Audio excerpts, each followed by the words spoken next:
Okay, I've got top of the hour, everybody. Good morning to everybody on the West Coast, and good afternoon to everyone else throughout the country. And if you're joining us from a remote location around the world, welcome. Um, we're going to do an encore presentation, and I'm actually recording it this time, of our virtual Thursday we did 2 weeks ago. We had about 100 people show up for that one, and then a lot of requests to view the recording. And of course, we think I'll take ownership here due to operator error. We started to record it, and then somehow it only captured 30 seconds. So I'm definitely recording this one, and we will post it to our webinars on demand page later this weekend. So you should have it next week for review if you'd like. All right, so before we get started, we're gonna cut to the chase here and get into the training as soon as possible. But I do want to do a couple shout outs here to some names I recognize on the list. Billy Kraft, who is our regional rep in the Texas and Oklahoma area. Billy, great to have you on board. Joining us today, let's see, who else do I recognize? Michelle Stauffer from the Carolinas. She's our regional rep out there, excuse me. And Natalie Durham. And Natalie, I forget the department you're from, but I know you were in our Cleveland Regional Training Academy last week. So it's good to see you joining us for a refresher on the maintenance module and go a little bit more in depth, hopefully, for you. And our Director of Operations, Scott Stryker, is with us today. So we've got a good team. And I have my wingman with me, Ryan Dennett, a fellow regional trainer based out of Maine. I'm sure he's enjoying a nice summer as I'm sweltering here in Tucson, but I can't complain. We've had a good monsoon so far. So guys, welcome. Glad to have you on board. Two things before we go into the training, besides saying hello to everybody. We've got a couple events coming up that you definitely need to be aware of and definitely consider joining us. The first one is our National Training Academy, our inaugural first ever National Training Academy. It's going to be held in Bellingham, Washington. September 25th through the 27th is Group 1. Group 2 is September 27th through the 29th. We are refining the detailed agenda. We have the agenda written. We're just refining it. We've got 5 very dynamic speakers, one of which will be retired Fire Chief Alan Brunacini from the Phoenix Fire Department. And we have an expert in ISO coming, who's one of our customers out of Midwest City, David Richardson. And we have the retired Fire Chief of the United States Army, John Erickson, coming to talk about NFPA 1500 and your overall safety program within your department. So we're really excited about this. The link's live, so you can register. This week, next week at the latest, we'll have even more details and bios and photos of our guest speakers that will be there throughout the session. You only have to register for one session because we're going to repeat some of the training on the other days. It's different from a regional training academy in that this is geared towards power users and chief officers, up-and-coming firefighters, company officers, people that are essentially they're administrators of emergency reporting and have higher levels of responsibility within their department. So we're very, very excited about this. And if you can't make the Bellingham event, you can join us for our 4th and final Regional Training Academy in Miami, Florida from October 24th through the 26th. Natalie can speak to this if she wants to put in any messages on the chat board, but she was at Cleveland last week and it was just a tremendous event. We had almost 60 people in the room total, and it was really, really productive. A lot of good discussion, a lot of best practices shared, and just getting into the system as best as we can over the 3 days. And surprisingly, a lot of the feedback was, man, this could have been 4 days. We had so much to cover, and that's kind of nice to hear that people, while their brains were full by the end of the 3 days, they weren't completely wiped out that they didn't want to learn more. So that was really rewarding. I'm going to send you guys both of the links in the chat. There's one for the national, and here's one for the regional. So just take a click, share it with anybody in your department who you think might be interested and would gain a lot from these really worthwhile events. I can promise you they're worth your time, especially, which is most valuable to you, but it's also worth the money as well. Okay, without further ado, let's get into the maintenance module today. Ryan's going to be with me to answer questions. We had a ton last time, and we're going to expect a lot this time. So we're going to be prepared to handle that. And some of the questions, if they pertain to what we're going over at the moment, we're going to pause and answer that verbally, not just written. And Natalie, thank you very much for the kind words. She says, had a wonderful time, learned a lot, and cannot wait to get our department up and using everything. She recommends this to everyone. So Natalie, thank you very much for the kind words. Really appreciate that. Okay, lay of the land here, guys, on the maintenance module. All right, once you log in, and I know you've all logged in, so we're going to go straight to the maintenance module. Depending on the page you were at last will be the page that loads the next time you go to this page. So in this case, I am in the equipment page, the equipment grid. We also have an apparatus grid. There is an assigned PPE section, and those are for customers that have the full safety analytics package. And I can tell you that the pricing on safety analytics, I know many of you have asked about it, and it was quite expensive before, and we realized that, and we have a different pricing scheme for it now that makes it much more affordable for most departments. So I know Billy and Michelle are both on, but they will be glad, and your regional rep will be glad to give you details on that. It's just a great tool, and I'll try to get to it in the time that we have today. No promises, but I'll at least give you a little bit of a sneak peek. And the PPE component of it is probably the most powerful and fun part of the of safety analytics. Okay, so you've got your buttons across the horizontal button bar here. Like our other modules, this is a quick link to reports that pertain to the maintenance module.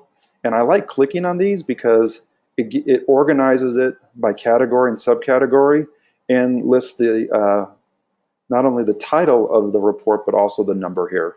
And you'll see that also in training, hydrants, and occupancy.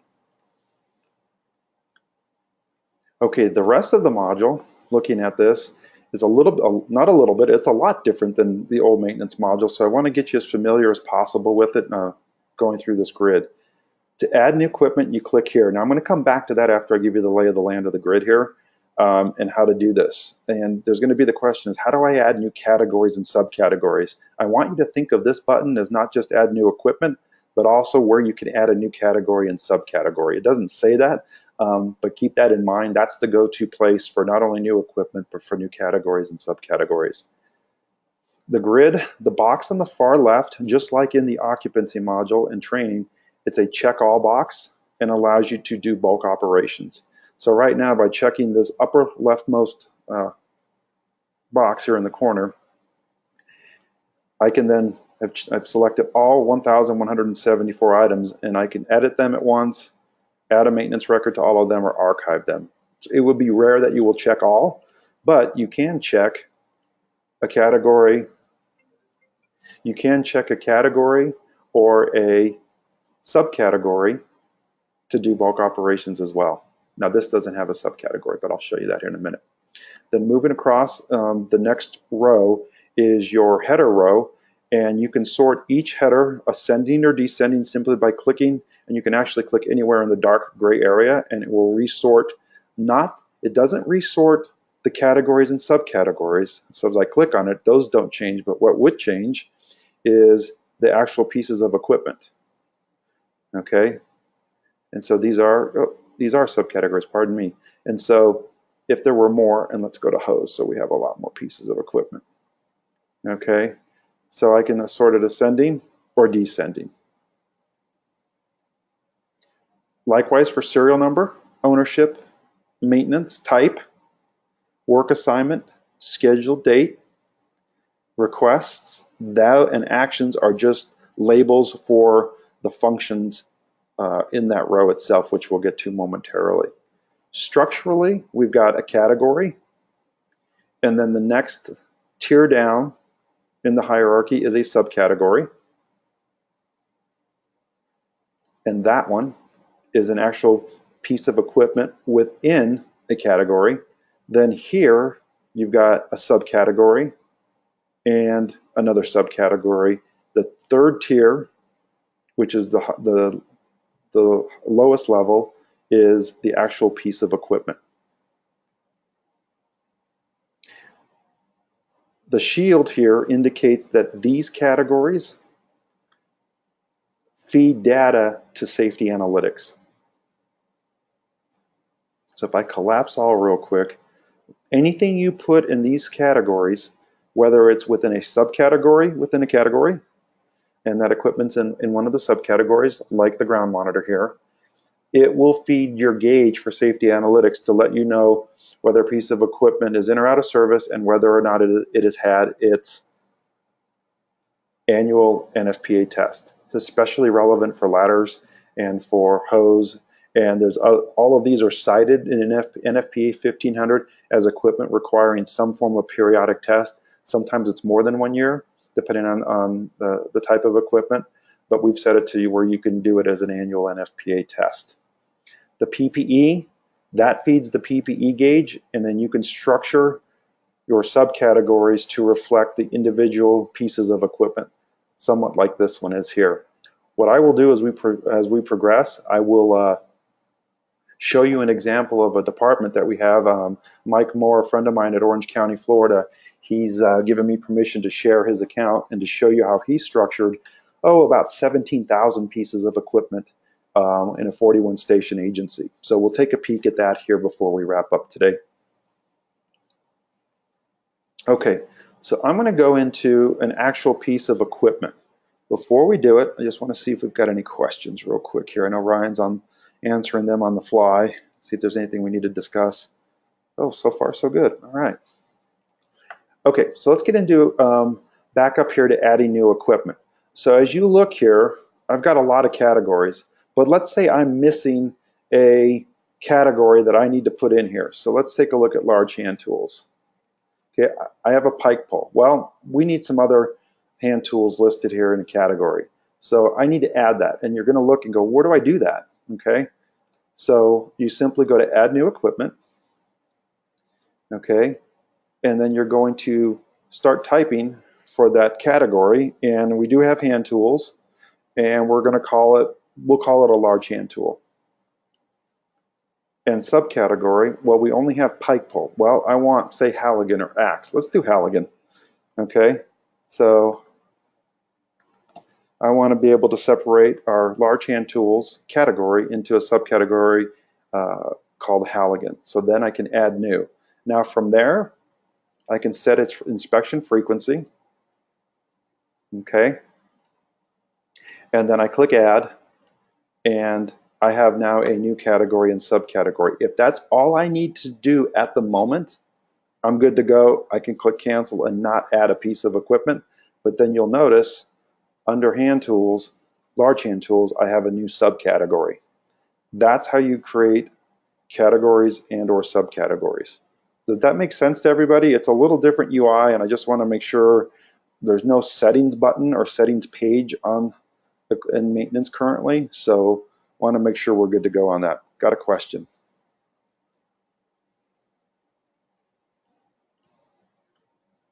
Correct. The inspection frequency doesn't seem to matter currently in equipment because it doesn't give you a notification that an inspection is needed. However, with equipment, let me show you. With equipment, it doesn't let you know that. However, I believe with the safety analytics, it will let you see that it is due for a check. So actually, it'll let you see for an annual NFPA check. But you're right, Sean. It doesn't directly send a notification currently. That was built in for a future release to have that notification take place. One other thing I want to let you guys know that is going to be something new too is I believe on the next release or the release after that, which will be either next Tuesday or the Tuesday following, I think it's next Tuesday, we are going to be adding the ability to put equipment in compartments. This is in anticipation for future updates to the maintenance module that will allow some pretty cool things that we're working on. So compartment will be being added, and I'll show you where to look for that come next Tuesday. Okay, let's go in and add a piece of equipment now. So we're going to add a new piece of equipment.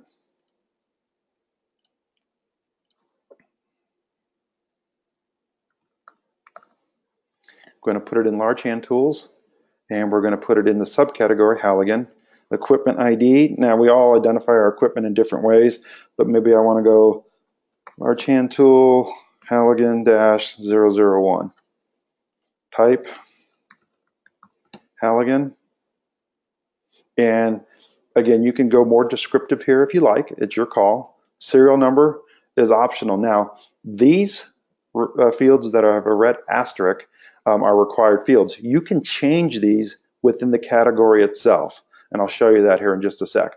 So serial number, model number, if you want to put in there, manufacturer date, manufacturer, vendor, especially if it's something that's going to get fixed or have work done on it on a periodic basis, size, large, and I'm sure there's, I forget, it's been too long, I forget if there's a specific sizing for Halligan's, because I know they come in, sometimes come in different sizes for sure.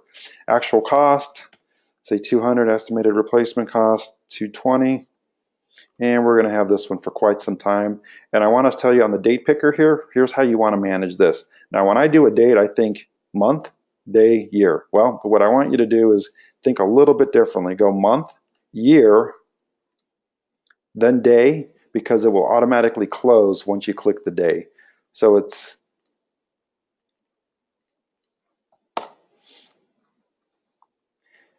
okay.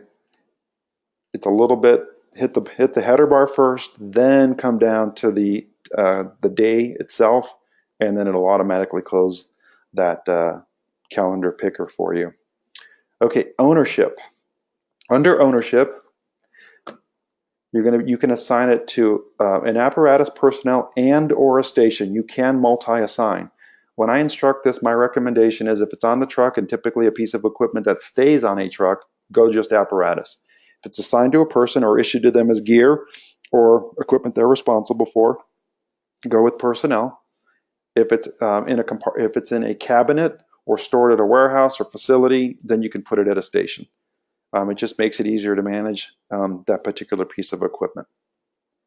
You can also document the reason for changing ownership, and it will. So we're going to assign this. It's on engine 14, and new delivery, and I can click change. This, look for it next Tuesday. There'll be another field here, compartment. Okay, click change. Click save if that's the last piece of equipment, or save and add another. We also have the ability to import. You actually can import batches of equipment, and I'm helping a customer here in Arizona, and they put together a beautiful list of equipment, and that's exactly what Orange County did. If you don't, the tedium, if you have hundreds or thousands of pieces of equipment, it's very challenging, to say the least, to enter it one at a time. Your best bet is to import them in batches. Don't try and do all of them at once. Do them by category and subcategory. And we have that import template for you. So if you're interested in it, having that import template, you can access it. And it's, instead of us just trying to email it, all you need to do is go into, now those of you joining us may not all have administrative privileges. So if that's the case, your administrator can go into admin, okay, click on equipment import, and download template. However, if it's going to be difficult for you to get it, just go ahead and let us know in the chat in the question box, and Ryan will send it to you. Just put your email in there, and we'll get it sent to you. And this is actually customer facing. Now, what I recommend, especially if you have a large batch of equipment, run it by a trainer or by support to have them take a peek at it before you import it, or better still, just import maybe a half a dozen just to test it, to make sure everything's going where you want it to within the various fields and categories. Going to take a pause for some questions here.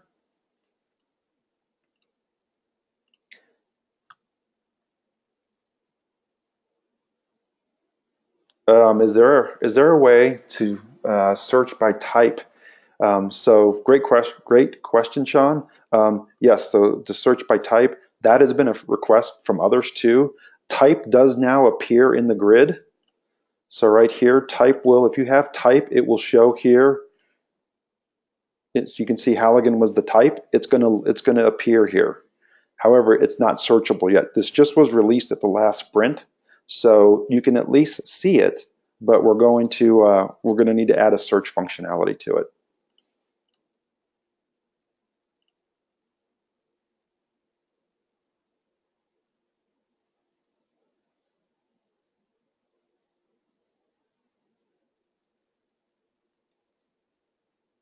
Okay, just checking on the questions here.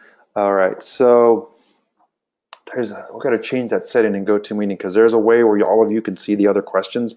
Apparently, just the presenters are being able to, or the organizers are able to see them right now. But we'll have to change that setting. So that question I just answered from Sean is there a way to search by type? And what he's saying is that field called type. Now, it's not showing up here under equipment, but it's this. When I added that piece of equipment,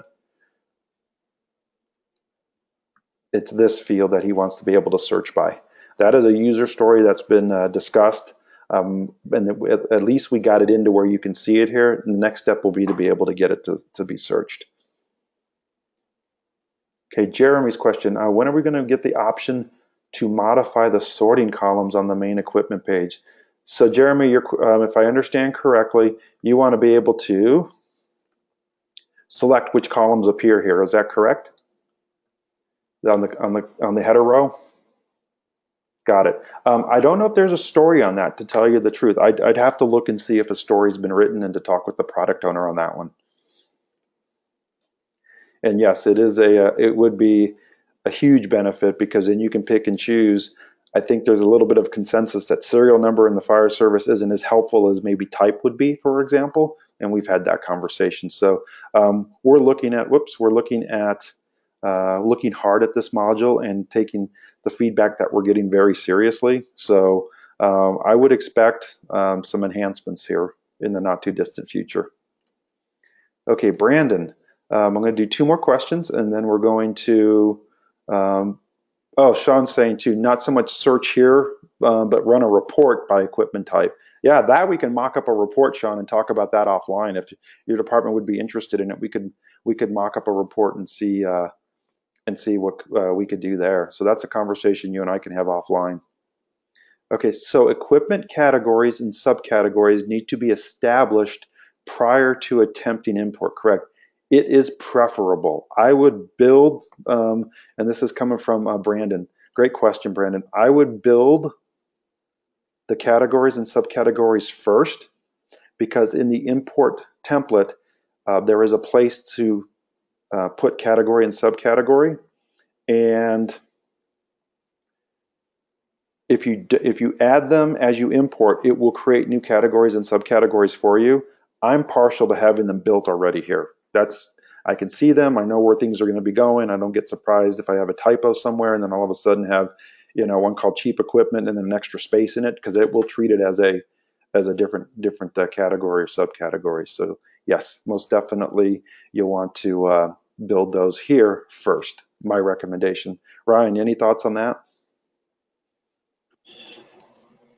My only recommendation would be is if you are starting from scratch and don't have anything already in place, then doing an initial import with your categories in the import will work just fine. And break up your spreadsheets by category and subcategory. Keep it as simple as possible on the import, and don't rush it as you're importing it, and check your work as you go. Okay, back to the session. Minimize the questions. Okay, so back into that piece of equipment. And again, you'll notice I put this one in not a safety analytics category because I'm not too worried about its annual test as a hand tool. Okay, I'm going to expand this and let's take a look at moving the control panel out of the way here, guys. Okay, so looking across, you've got the equipment ID number, the LHTH-001, the type, this is new. If I entered a serial number, it would appear here, and then the ownership. All right, that is for the actual piece of equipment. Then moving across, I have the ability to add a maintenance request, check its maintenance history, and edit that piece of equipment. So if I were to put in a serial number and say, oh man, I forgot to put the serial number in there, it would then now appear on the grid here. This box on the far right is your archive box. This is where you would archive pieces of equipment so it no longer appears in your main active grid, nor does it appear in reports that you will run for equipment that you want to still collect data and maintenance records on. It's when you retire a piece of equipment, and you can now also do the same for apparatus. Okay. Before it was just you had to work around and change the name of the apparatus to reflect one that's either in reserve status or you still wanted to keep its maintenance records. Now archive it and you get it off of your maintenance lists, you get it off of your incident drop downs, and it just cleans things up nicely. That's this little box up here, this archive box. That's where all of the archive equipment is stored, right up here by category. And you can, and just use caution, is you can permanently delete them. So that's a hard delete, and then it goes away and cannot be unarchived. Okay. Moving back here on the actual piece of equipment is where you add a maintenance request. First section in the maintenance request is requesting it. And even if you have limited permissions, you can request maintenance. So the request date is required. Who's requesting it is automatically entered by whoever is logged in at the time, but you can certainly change that. And don't be like me and scroll through a list. Just start typing someone's name. Oops, spell it right, and you can select it very quickly. So let's say we're going to need to do a minor repair.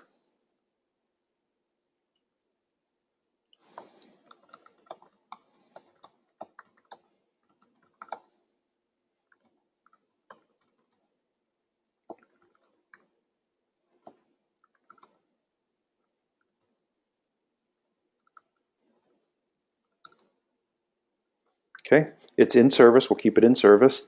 And then at this point, I can request and close and be done with it. However, if I'm going to be the one doing the work, I can even skip this assign and schedule and say I just painted it or I wrapped it with the Emanate glow tape. I can go in and click complete,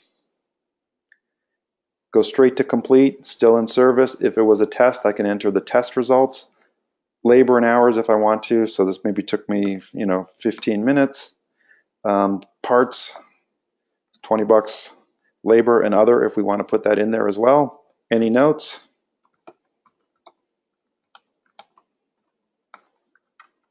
You can upload receipts, invoices, images, even video clips if you want to, you can upload here.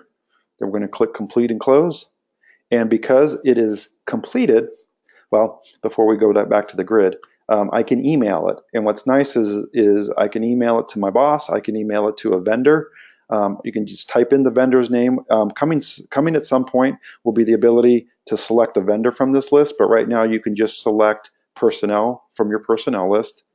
And if an email address is associated with that individual, it will autofill here. I can add multiple recipients. That's the subject line. I can put in a message here and then click send email. And you'll notice here on the grid that there's no maintenance being shown here. If you have the next layer down, the next level down, that would show pending maintenance. So let's see what that would look like. All right, so maintenance type, major repair.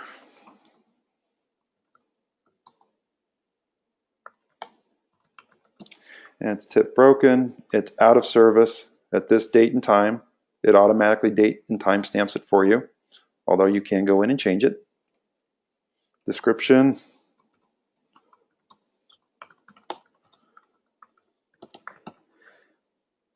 Picture if you want. I can assign it at this point. So we're scheduled to fix it on the 10th, say next week. I can assign it to a person or a vendor. And let's say, we'll just pick O'Reilly Auto Parts. Still out of service, notes if I want, and then I can assign, schedule, and close. So now it's pending. I always forget this pops up, and you can every maintenance request, whether it's completed or not, you can send an email to. And so it's important for you to know that anytime you see in a category a red warning triangle, it indicates in equipment that somewhere within either a subcategory or within the category itself, there is a piece of equipment that is out of service. Then it'll show which subcategory contains that piece of equipment. It'll show red as well. And then the piece of equipment that's out of service, the whole row will be red. And then if there's any pending maintenance also associated with it, that too will be with the red warning triangle with a description of, I misspelled it, sorry, with a description of the maintenance. That too has been added, thankfully, that not only just says what the repair, what type it is, but also what is needing to be done with it, who it's assigned to, date it's scheduled to be worked on. I can also print it. And you probably recognize this from our old maintenance module. It is the same printable format for sending it via, if you wanted to send it again via email, print it and attach it to the piece of equipment when you send it off to get worked on. Really good to do there.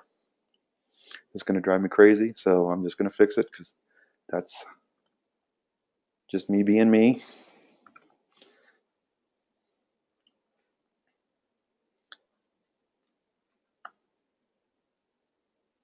Okay, going to take a pause. I got some questions here, so let me take a pause to answer those real quick. Holy smokes, there's a lot of them. Ryan, you got to be on a roll. Okay. Yeah, I'll just jump in real quick, Tom. Yeah, go for it. With Sean talking about being able to see the items highlighted in red. Right now, the categories themselves, as Tom was saying, are the only time you're going to see those highlighted would be if an item is actually out of service. And you are correct, only the item itself will have the red background when there's a work order. So the easiest way is what Tom's doing right now is you can just choose from the drop down there in maintenance to just sort and see anything that has a pending. That's really the only way to quickly identify what has work orders. And that's the full grid there. Excellent. Thanks, Ryan. Let's see. Stephen had a question. Is import supporting mixed case yet? Last time we used it, converted everything to uppercase. Ooh, good question. Ryan, I see you answered it. What's the answer to that? I haven't done an import where it converted it. The last time that I did an import, it was all capital. I haven't done one in probably a month or so, so I'm not sure if that's been addressed or not. Okay, test it, Stephen. I'm going to test it with the customer I'm working with in Arizona too. I'm guessing you probably don't want it to be all caps. Is that true? And then you can type your response anytime. I'll come back to it. One report for equipment showing type, equipment list for category, for subcategory. So while there's not one that you can filter specifically for type, so with the keyword being for type, where you could isolate out you could isolate out just the type. This report, and I don't know if this is going to help you, Sean, but thanks, Billy, for finding that. This report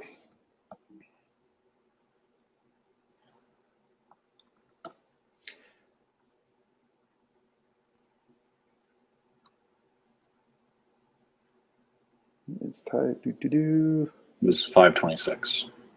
There it is. So equipment list for category, for subcategory by type. So what this will do, I'll just run it for everything. And this particular report should have a column that has type in it. And so it's broken down by type. But I'm betting Sean wants just to be able to run for types.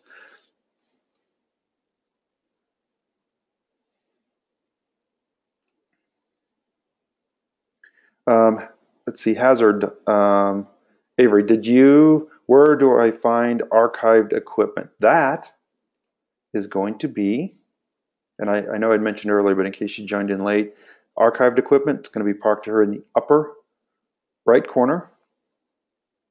Click it, the little legal box or banker's box icon, and this is where all of your equipment that you've archived is going to be listed.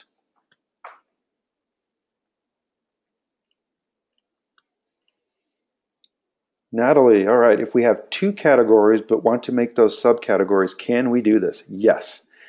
You're going to migrate, you're going to reassign equipment, and I can show you that.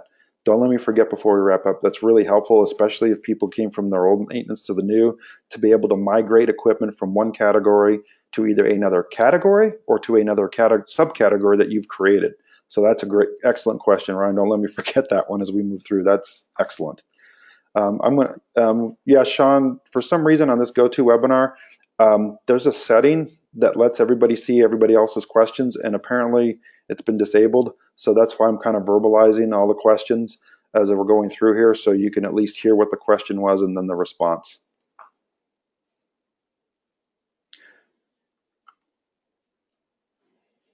Okay.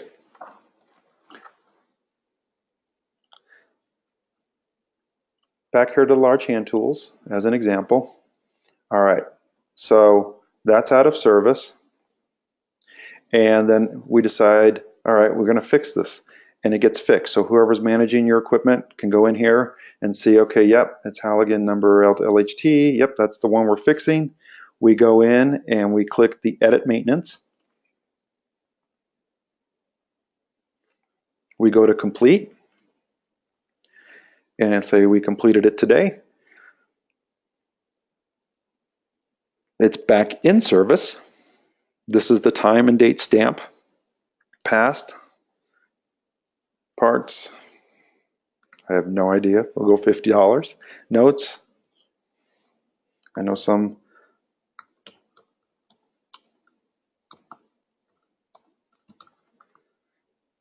Invoice if you want. Complete and close. Email comes up. Can send it to my boss, send it to the equipment manager. And now that piece of equipment and that category, subcategory, no longer read. And in its history now, we have the two things that we've done to that piece of equipment. And that process will be the same. Now what's nice is anybody joining us that's responsible for hose testing, you're going to like this. So let me go into hose up here. And we got 1 3/4. We're going to test 1 3/4 and see, how do we have this? Okay, we don't have tons of sections. So I'm going to check them all, but you could go in and filter, say we're testing everything on engine. Let's see, I want equipment that is hose and ownership is engine 94. I can filter that, do a bulk operation, and batch complete my entire hose testing in just a couple clicks. Let's do that, but let's do it where we have multiple pieces of equipment. So let's say I did a filter and this is my results, or these are my results. I just simply go in and check all, add a maintenance record, maintenance type, NFPA annual test,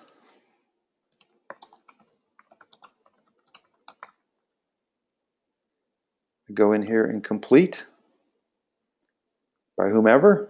Everything's in service, everything passed, no cost because it was just hose testing. Make any notes, okay? Complete and close.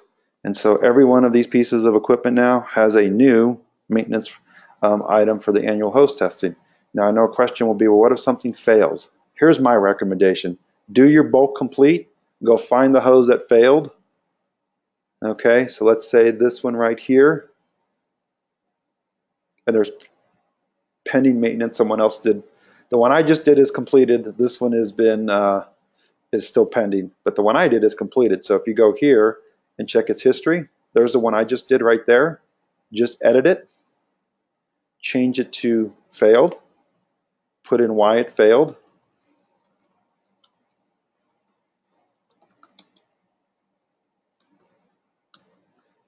Complete and close, and we're good to go. And of course I would take it out of service and all that good stuff. I should have done that so it reflects it correctly. That's the way I would do it, just to save time, because we know how much fun hose testing is and documenting all of that. So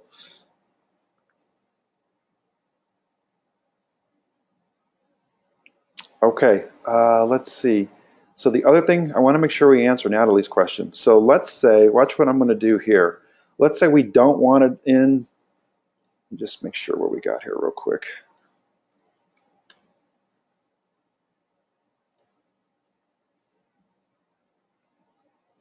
What we're doing is we have a set of equipment that is in a category that we want to move from one to another. All right. So let's do this. I'm going to go into hose, and I'm just going to add a new category under hose. So that same process. And we don't have, say, 4-inch. Okay, so now I have a 4-inch.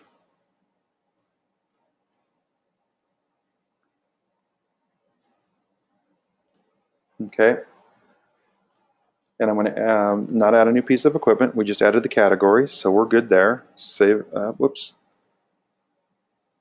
Okay, and so let's just say it's not assigned. I want to archive that. I accidentally clicked save for a piece of equipment that didn't have data, and so I just archived it so it keeps this clean. So Natalie and everybody, what I want you to see here is, let's say I accidentally put 4-inch hose in the 1 3/4. This was, and again, pretend it says 3-inch, and I accidentally put it in the 1 3/4. All I have to do to fix that is click edit, select the ones that are in the wrong category. All right, bulk edit. So I still want it in the hose category, but I need to put it into 4-inch. I can edit ownership too, but in this case, everything else is right, but I have it in the wrong subcategory. Click save. And now it's out of the 1 3/4 and in the 4-inch. And if I goofed, I can always move it back. Category, subcategory, save, and that's my bulk operations from both not only doing a bulk maintenance, so bulk maintenance, bulk edit, be it ownership, category, subcategory, and then of course I can bulk archive. So if all these sections of 1 3/4 went out of service, I just go here, check it, click archive, and it prompts me, are you sure you want to archive this equipment? All selected records for equipment and maintenance will be archived, and then I would click that, archive. We're good to go. Okay, let's take a look at questions. And then what we'll do is we're going to hop on over to the equipment module, or I'm sorry, the apparatus module, okay? And then I'm going to show you an example of a best practice. But I want to make sure we get some questions going here.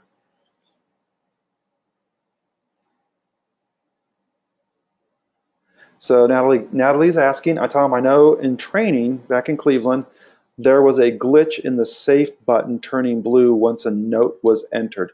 It looks like this is still happening. Any updates? I know there was a glitch in the save button turning blue once a note was entered. Let's take a look. Let me see if I've got this one right.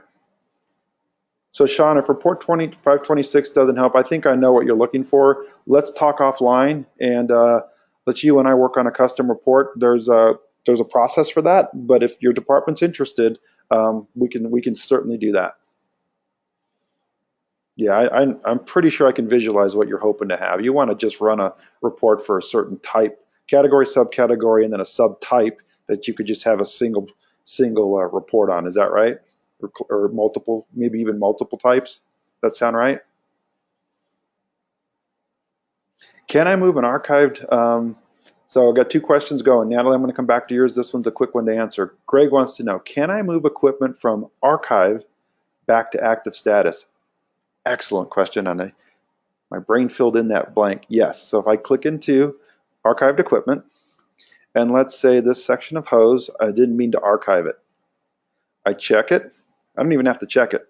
If it's more than one, I can check multiple ones, but if it's just one, check one, click the unarchive button, and it will park this piece of equipment back in the active table under this category and subcategory. Great question. Absolutely you can.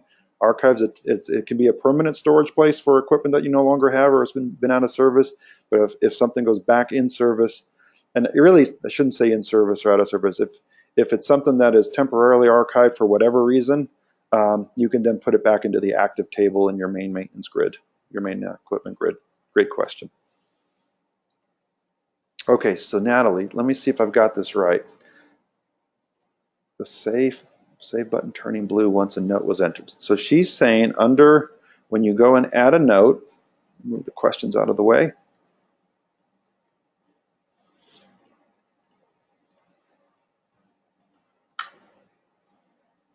Hang on, guys.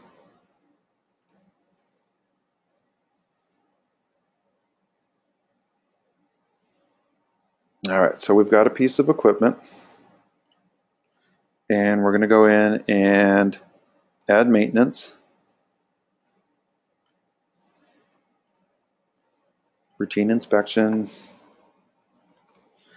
in service, and then she's saying down here in the notes. So help me out, Natalie. I'm probably missing it. Do you have a microphone? I'm going to unmute you, and you can help explain. Okay, I got you on unmute, Natalie, if you have a microphone.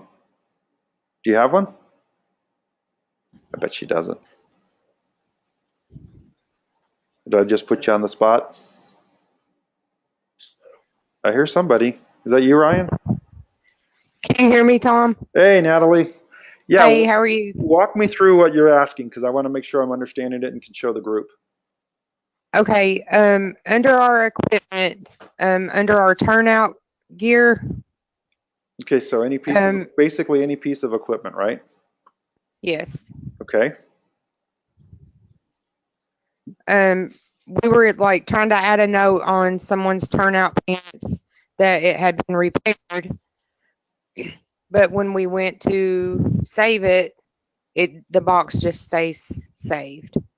I mean, it just flashes blue. And this, are we putting the note here or under the change of ownership? Down on notes. Okay, so let's take a look. So you put in a note here, yes? Yes. And then we click save, right? Yes. Okay. And then if I look under its history, whoops.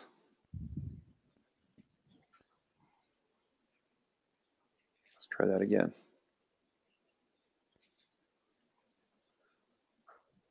I put it here under notes, under the actual piece of equipment, and then if we did it under a maintenance request,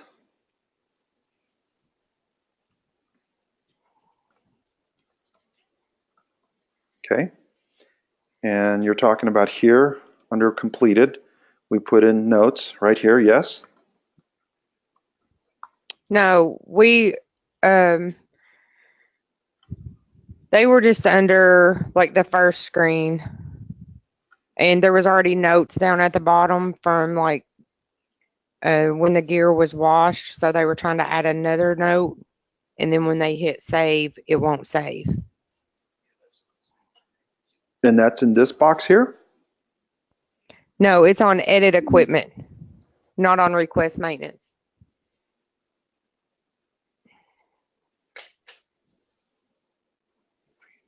Okay, I'm on edit equipment. Okay, like if we put a note there where you're at and then hit save, the box just stays blue, or the save, it just stays blue around it. It's saved. It's looking good. I think we're okay. Let's do this. If it persists on your end, we'll do a one-on-one session and go over it. But I think it's functioning as it's intended right now, unless I'm missing something. Yeah, because it's not working on our end. Okay, it could be browser issue. So we'll work offline, you and I. Okay, thank you. Oh, of course. All right. Guys, we got about 15 minutes.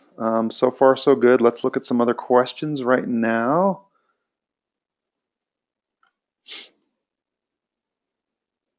So Greg, we're good to go.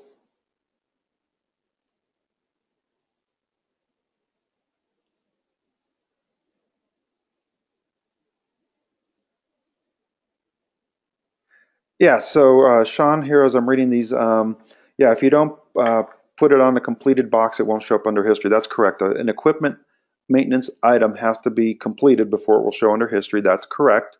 And then the notes, I think they appear in a report. I have to check the reports to see if they pull there. But notes, clicking on it there is the only place in the grid where you can see those notes. They don't appear, there's just no room for it anywhere else on the grid. Okay, let's jump to, before we move on, any other questions here on the equipment grid? Once you start working in it, and I know it's a big change from the old maintenance module, and we know there's some opportunities for enhancement here for sure, but once you start working in it, it works pretty good. I think some ability to maybe delineate a little bit more color-wise, or some kind of identifier between category, subcategory, and piece of equipment might be beneficial, and that's some things we are looking at. Let's go to apparatus. Okay, apparatus is organized by NFIRS type. Now, one really, really important thing I want to mention right out of the gate that is brand new is when you go in to edit a piece of equipment, and in order to be able to edit a piece of equipment, you have to have administrative privileges, because this is still managed in the administration module. However, one wonderful thing that I'm so happy that we have is right here.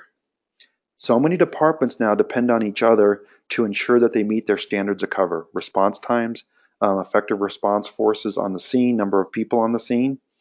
But the good news is we want to check those times, we want to track those apparatus, but we don't own those apparatus. So if you're a department that has, a half a dozen neighboring agencies that or take the Phoenix metro area, it's an automatic aid. The whole valley is automatic aid practically. And so, Mesa may run into Phoenix, Phoenix may run into Avondale. It's whoever the closest unit is. So that's wonderful for doing incident reports. It's horrible for the maintenance module, because then now you have tons of non-agency owned apparatus in the maintenance module. Well, we fixed that. Put as many apparatus as you need on this list. If they're not your agency, no problem. Click not department unit. It appears, that triggers for that apparatus to appear in the incidents module on basic 4, but it will not appear in your maintenance module. It's a good day when this happened. So I needed to show you that right out of the gate, but this one is an actual piece of agency equipment, so we're going to keep it there. So anything you select as not department apparatus will not appear in this grid, but will be available to you in an incident report. Grid layout's the same. Okay, there's no subcategories here though. So you've got engine type, NFIRS, and then you park your engines here accordingly. Bulk operations still come into play. So if you take a bunch of vehicles in for a PM, you can add maintenance record. There's no reassignment here or editing, a bulk edit of equipment. It's just bulk maintenance record activity that you can do here under bulk operations. Whoops. Just like before, if a piece of equipment's out of service, category goes red, equipment goes red, and then this row will go red also, but you'll notice this is red. Well, why is this red? It's in service. Oh, it's because it hasn't been assigned or scheduled. And so it's letting you know that, hey, we've got a pending work order that has not been assigned. And so I know we don't have open mic per se, but someone type in, why is this one showing black letters here, but red letters here? Let me look at the questions.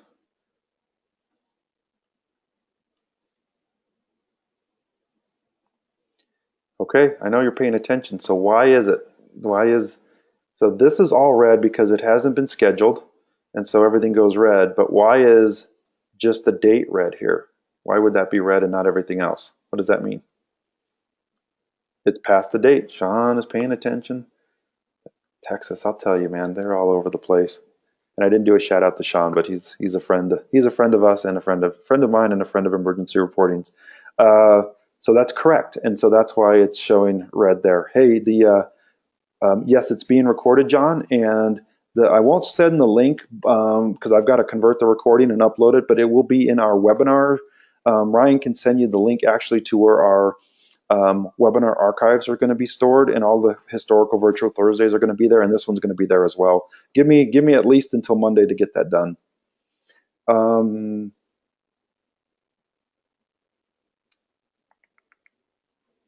Check out Sean, man. All caps. It's a whole lot easier than the old system. So Sean likes our new maintenance module compared to the old and managing it. So Sean, thanks for the kind words there. That's good to hear. I think once people start playing with it, and we do a couple enhancements, it's a pretty good module. So most definitely. All right, and everything else I showed you in the equipment grid pretty much applies here as well, other than there's not an additional tier of subcategories, but all the other functionality is essentially the same. You can request new maintenance. The request is still the same with the exception of hours and miles. Oh, and one other one that's brand new you may have discovered. And we're going to go here to Engine 92. We're going to add a new maintenance request. We have one called fuel. And you can track the gallons. Now, you'll notice sometimes in the system we've got these cool features, and we want to get these features deployed because we follow what's called the Agile Software Development Model. And if we waited until everything was completely finished and perfect, we'd never deploy software. So we have to release things that get people using it, and then sometimes, and in this case, this is one of them, reports will follow afterwards. So I teach everybody, make use of these fields. Reports are coming, just hang in there with us as we do that. Otherwise, we want to get things out to you and get you able to use different features and functionality. So that's Agile. Like being in the fire service, you had that sense of completion and kind of instant gratification when you're running calls, and you push D50 and on a diabetic patient, and like you don't even need to go to the hospital. I just saved your life, right? And then you go back to the station, do your report, you're done. Well, software is never done. We're always improving, and part of it is the things you give us to help improve the system. So that's one of the new things here that is part of the maintenance for apparatus. Other than that, functionally, it's pretty much the same. Ryan, anything you want to add here? No, I was just the only thing is chatting with Sean in regards to, if you want to go back to the equipment page, or just jump right into assign PPE is fine. Okay, yeah, let me do that. And Chris, can you automatically upload fuel transactions? No, there's no way to import it. However, there is going to be something where you can quickly and easily, I'll just tease you a little bit about it. There's something coming down the pike to make entering fuel for apparatus very, very, very easy. So stand by for that. We're just waiting on some final touches. Going to equipment. And guys, I know we're approaching the top of the hour, so I know if you have to bail, no worries. We're just grateful that you're able to join us for this hour of training today. Like I said, it will be recorded, but I won't leave. Ryan and I don't leave until the questions are answered. And I do want to make sure I show you that example of a best practice before we wrap up today. So, all right, walk me through what you need to see here, Ryan. So if we go to the assign PPE, and Okay. here, let me just unmute Sean as well in case he wants to chime in. But if I think what he's talking about was mentioning not using the assigned PPEs, you have to add personnel. Sean, do you have a microphone? Can you hear me? Hey, Sean. Hey, Tom. How are you, man? I'm great, dude. All right. Talk to me. So on the assigned PPE, Yes. it's under equipment. They've already got it listed as their PPE. But on this feature right here, you have to manually find the people and automatically enter them instead of it already recognizing it. And then if they're deleted from the system, it doesn't take them away. I have to manually delete it. Yeah, the management here is through sets. And so when you have these sets that you've built, and then you go back to, whoops, you add people to a selected set, it's ensuring that they're added. So let me see if I can explain it correctly. So you're going to add them, and then you're going to assign that piece of equipment to them, and it will appear as a piece of equipment assigned to them within this set. And so what you're saying is that here,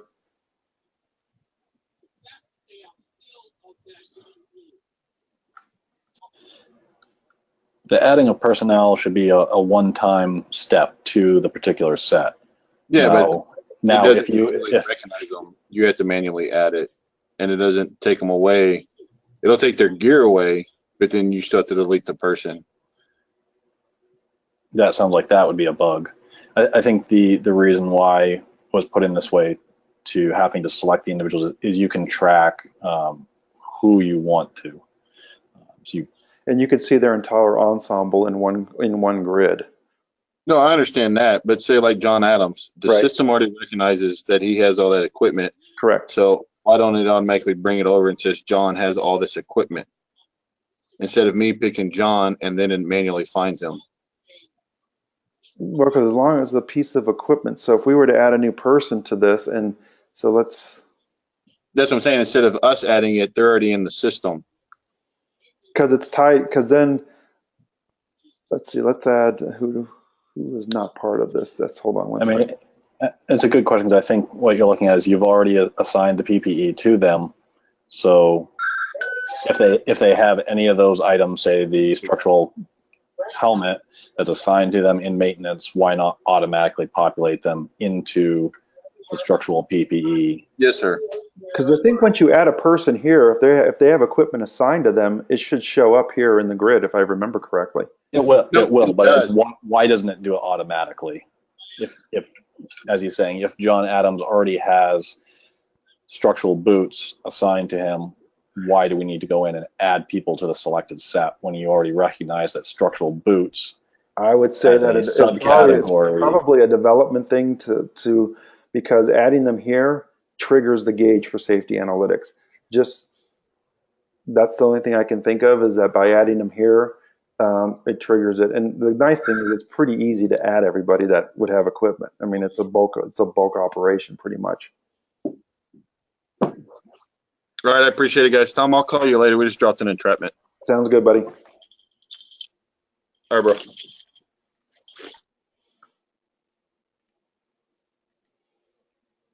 All right. Okay, so in closing, let's see if we've got any other questions outstanding.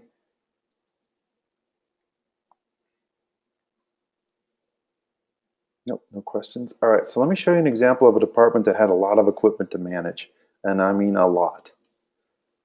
So we're in Orange County.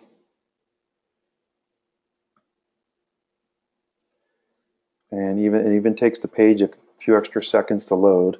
And I want you to just get an idea. I'll spend a couple minutes so you can look at this and see how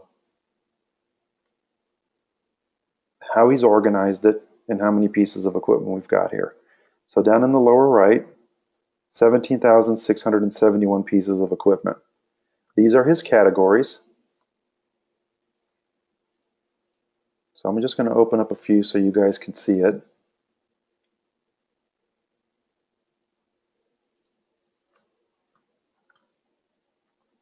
So under appliances, he's broken down the categories by size,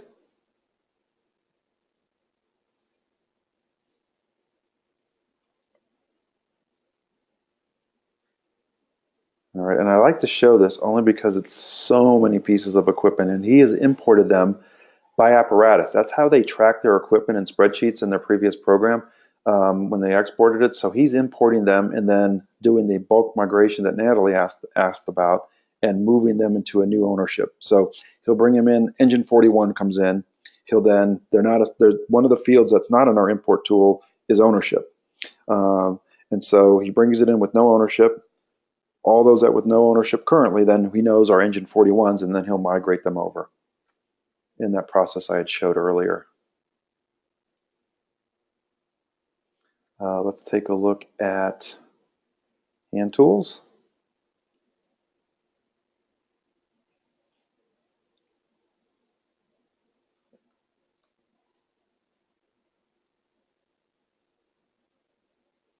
Again, just a really, really good organization of equipment. And they've got a lot. And so you want to be well organized here. But it doesn't have to take 17,000 pieces of equipment to be well organized. I just want you to see kind of how it can scale, kind of like ICS. You know, the module scales nicely for larger departments as well. So that if it can handle this, it can definitely handle, you know, a 5 to 10 station department, no problem. Where's one? I know what's my favorite. Let's see here. Collapse all. And we're going to go with extrication equipment. And I'm not sure why he's got the SQ1, 3, and 4. I don't think that's truck per se. There's something other, some other identifier, I believe. And then he's broken it out here. Okay, so in closing, we'll answer any questions that are pending. And this is the functionality of the new maintenance module. I hope it gives you a good lay of the land on how to manage it. What we didn't have time for, and I would encourage you to take a look at the recorded Virtual Thursday on safety analytics that talks about the management of the PPE sets. And I know what Sean was saying, that automatically populates people's names if they have equipment assigned to them. I'm pretty sure it's something in the background with development that is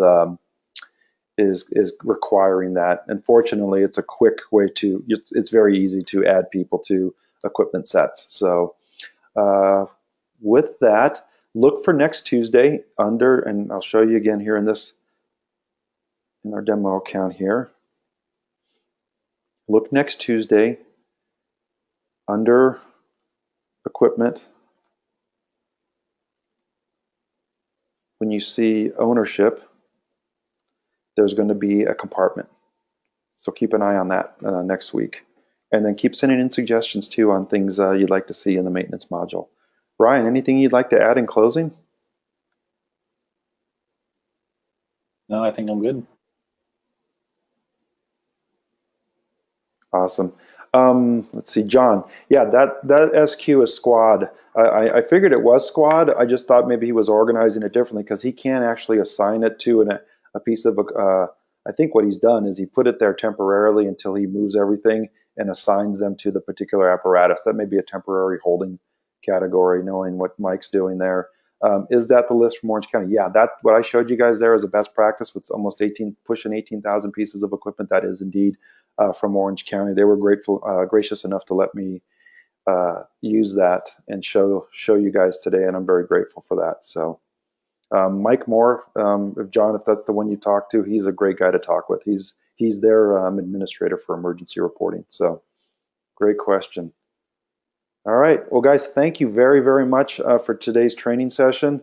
You can reach out to any of us, Ryan, myself, our support team, if you have any other questions. Like I said, this will be posted on our webinar archive page by Monday. My hope is by Monday. I'm flying to a training event tomorrow, but I'll be able to get it done probably today even. Other than that, I think we're good. Ryan, thanks for being my wingman. I do appreciate it. I don't know if Scott's still with us, but Michelle and Billy, thanks for joining us. And everyone else, thanks for taking time out of your busy day to be with us today.